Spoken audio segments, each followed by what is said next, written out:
It wasn't a stupid conversation. Right. On both sides of the football, a minimum. But you know who isn't human? Tom Brady. Too soon. That's so amazing. You know one thing, the left tackle played bad. The right tackle. wait.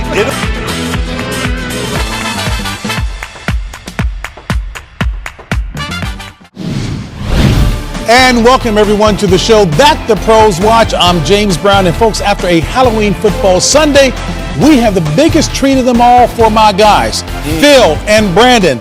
And guess what? A really big spoonful of sugar is back in the house. Yes, defense is back on the show in the persons of Ravens Hall of Fame legend. That would be Mr. Ray Lewis. Big fella. Question is, where have you been? We're glad to have you back. What can you tell us?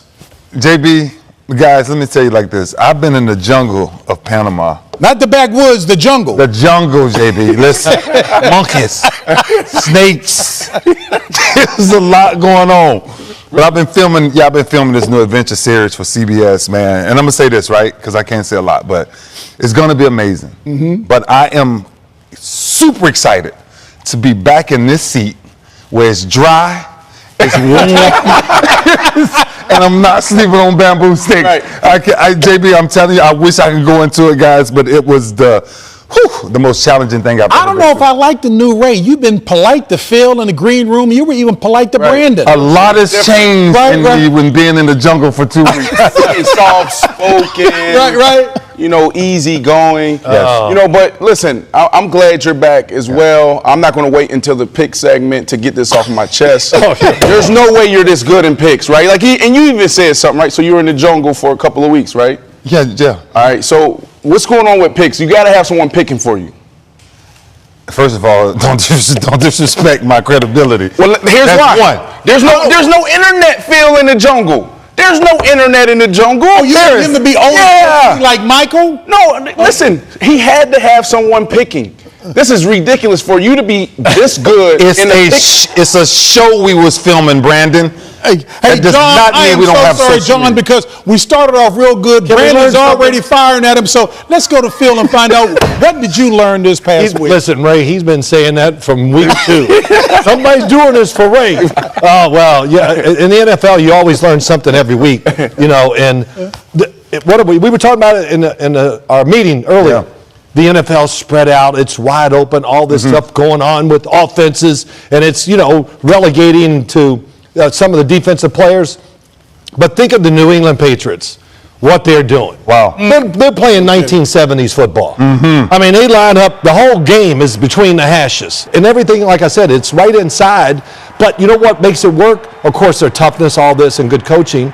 But it's different from everybody else in the NFL. Right. Nobody else is doing this offense. Right. So it's fun to watch, really. The Cowboys, I got to say this, they have a Super Bowl roster on both sides of the ball. Yeah. They are a Super Bowl looking talented team. Wow. It's homegrown. Name me a weakness real quick on the Dallas Cowboys. Good answer. There is. There's nothing. Dak Prescott's throwing the ball. He didn't play this week, but he's throwing the ball than ever before. They got pass rushers, Randy Gregory, Micah Parsons. What about him, Ray? He can do it all. Defensive end, linebacker. So really interested to see how this goes for the Cowboys. Yeah. Well, listen, so 2 things for me. Matt LaFleur, 33-7.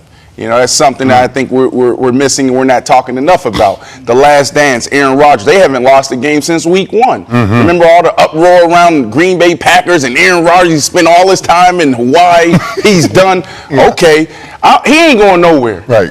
Aaron Rodgers ain't going nowhere. I bet everything I have that next year he's going to be in Green Bay. How do you leave that situation? No, you can't. And let's just make sure we don't go the rest of the show not talking about the Jets. We got to talk about the Jets. Here we go. Brandon. We got to talk about the Jets. Y'all don't want to talk about the Jets. Now you want to talk about Jets. Go ahead, Brandon. Let's talk about the Jets. Mr. Mike White go out there and he beats smoking Joe Burrow. Come on now. Let's talk about the Jets. Let's give the Jets some love. Listen here. I'm glad to be back in the building.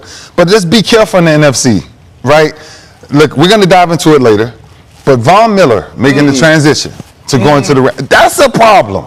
in the NFC. But the biggest problem is it's not normal to beat an undefeated team. It's really not, right? Especially when you're missing your top 2 receivers. What Aaron Rodgers, from the line, to direct his offense and put them in the right place, right? And just the entire game, I'm telling you, Green Bay. It was mastery. It was mastery. Be careful of Green Bay and be careful of the Rams. I'm really excited to see how it pans out. Okay, we got it. Time for the highlights. And in a week when backup stepped up big time, we kick off with one of the stories of the week. Here's America's backup quarterback, Cooper Rush, while Brandon is still having a laugh, leading the Cowboys, as Ray said, to victory at the Minnesota Vikings. You call him Super Bowl talent. I hear you. Brandon settled down because Ray's here, so he's a little afraid. I like that.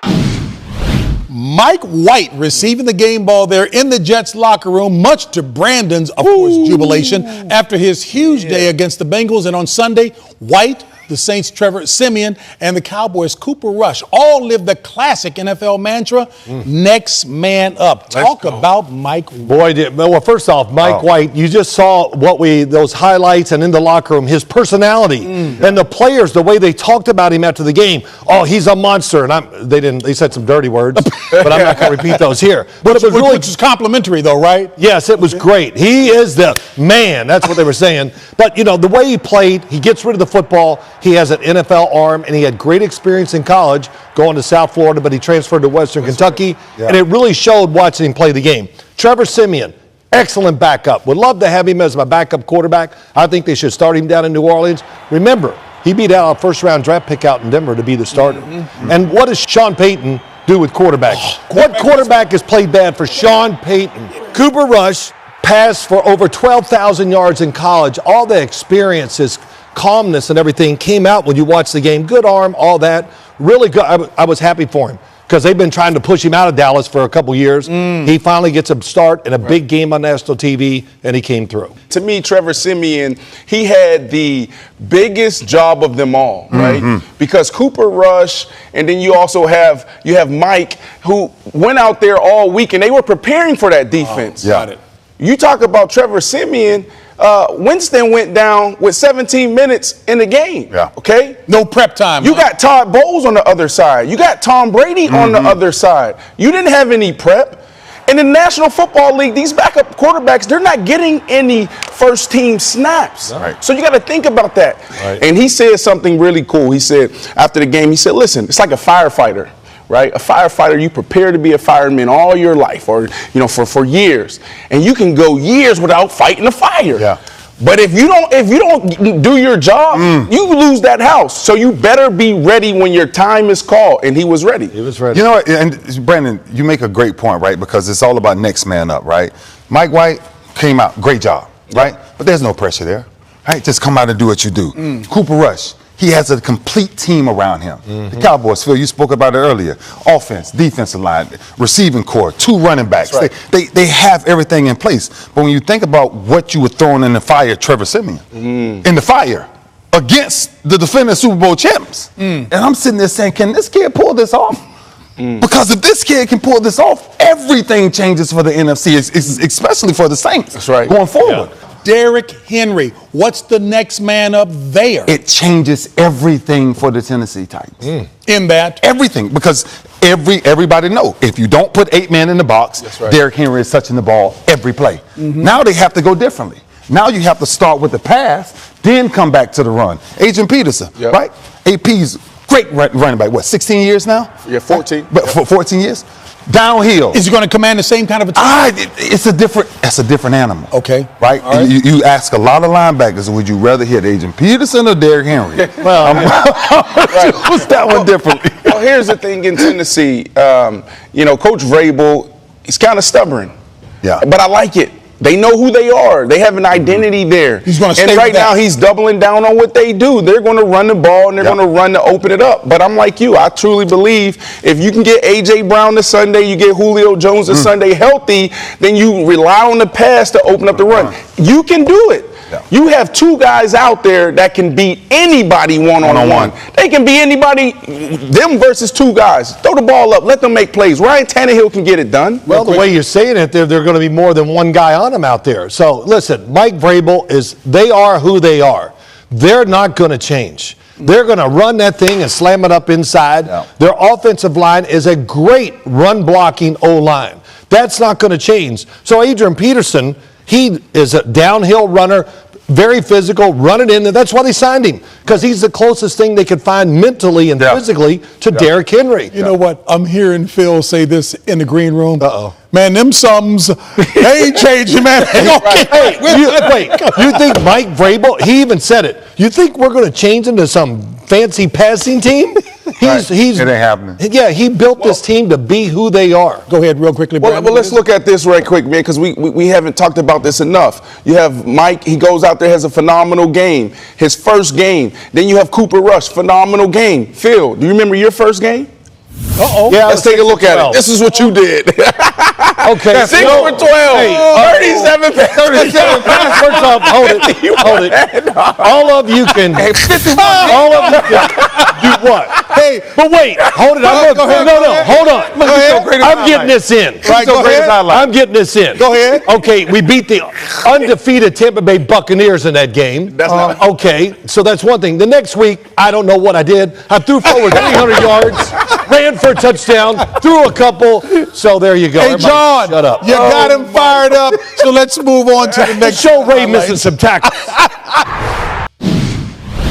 Guess who's joining the Rams? Ooh, Vaughn. Von Bad Miller boy. joins the Rams, but make no mistake about it, but the hardest hitting man in football. He's back here in the studio, and that can only mean one thing. I'm here. It is Ray's Boom Boom Room. My, Brandon, the Boom Boom Room is back. And when I tell you we have too much to discuss today, Von Miller being traded to the Rams. Do you understand what that does for the front four and that defense? Yes. Guys, let me just show you 3 players that forever changes the way you play a front four. We're talking about Aaron Donald. Look at where his alignment is. Watch where he ends up at the end of this play, Brandon. Imagine Floyd and imagine Von Miller on this side. He splits the defenders.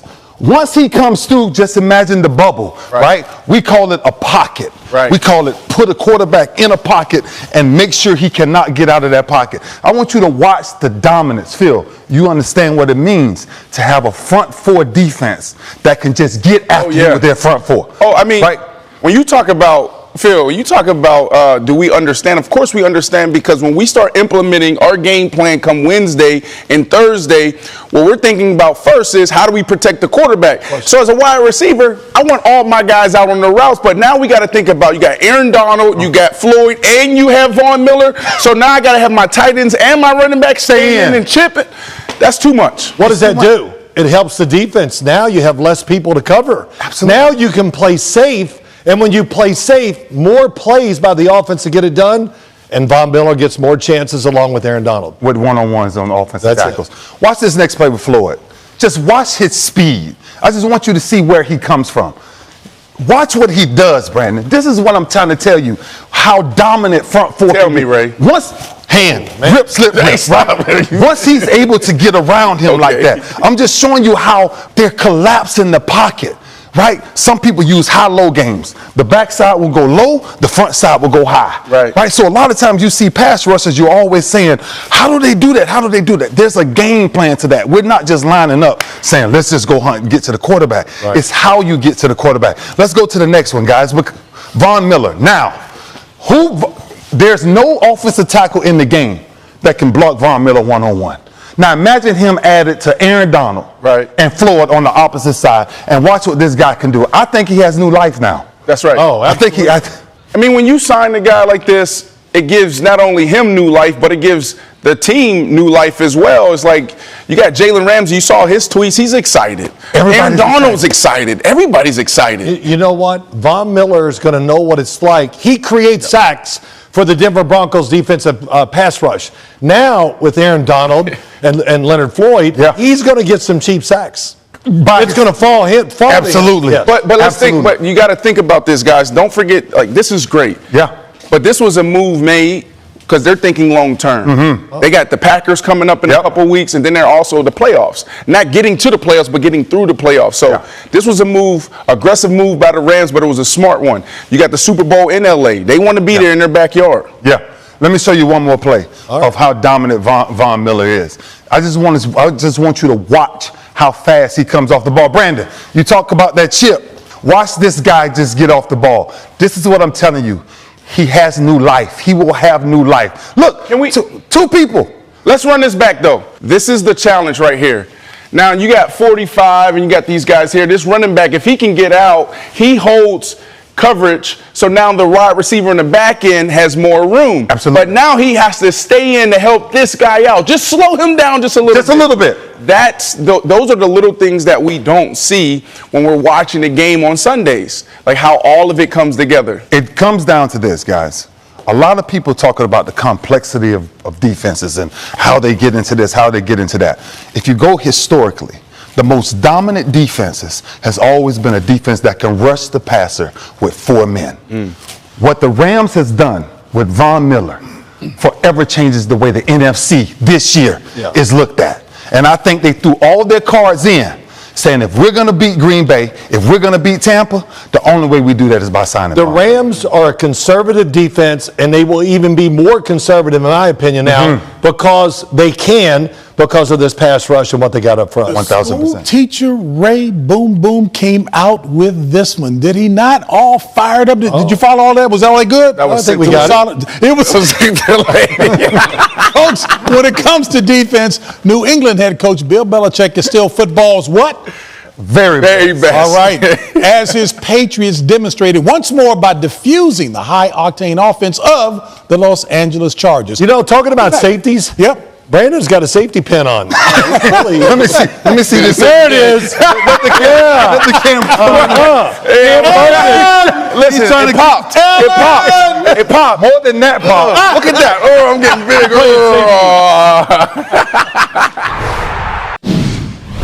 Wow, don't look now, but Mike Tomlin, Ben Roethlisberger, and the Steelers have pounded the rock for a 3-game winning streak. Don't look now is also the segue to our next segment. It's time for Dear Insiders. Oh, let me sit back and listen. Dear Ray, Yeah. Great to see you back on the show. Quick question. Is Tom Brady correct? Defensive players could never play on offense? Thanks in advance, Peyton and Eli from our couches. Take a look at this first. And the defense, would you give them any credit for being, smart enough to figure that out, jumping? No, I would. I mean, believe me. Have you ever been to some of those defensive meeting rooms? I mean, you wonder why they play defense, and after about 2 minutes, you go, yep, they can never be an offensive player. So, defense is kind of like a dog chasing a car. Just get the guy with the ball. So. Wait a minute, that's not the way we know. Yeah. It's so interesting because one of the first questions that I asked Peyton Manning, I said, Peyton, in your entire career, is there any other position that you attempted to play? And he said he played safety for 1 day. 1 day. The point is, Tom Brady or Peyton Manning can play nothing else but quarterback. Defensive players, this is the honest God truth.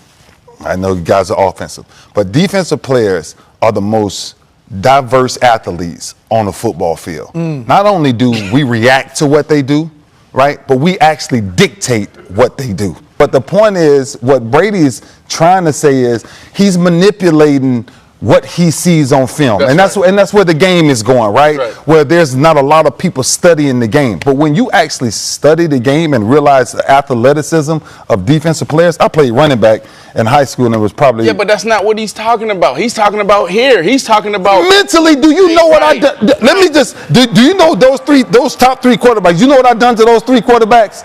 Done. What? The sentence is over. What? My last ride. Those 3 quarterbacks, the things we can't think. If those 3 quarterbacks didn't exist, you might have 5 Super Bowl rings, but they exist. If Phil Sims, close it out. What are your thoughts, was a Phil? Oh, no, I got no thoughts. Let No it go. thoughts? Keep going. If was the 5th, you ain't got no thoughts, hush. Well, what do you mean? I'm back I in the played building. defense in high school. You I ain't played linebacker. You play all... Outside linebacker. Hey, folks, It's easy. that really is You know it the for play. us. It was easy. We hope you enjoy Overrated. your football weekend. And you know what? We look forward to seeing you again next week right here on Inside the NFL.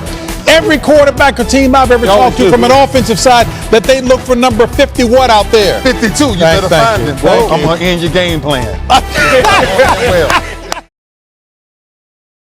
봐주셔서 감사합니다.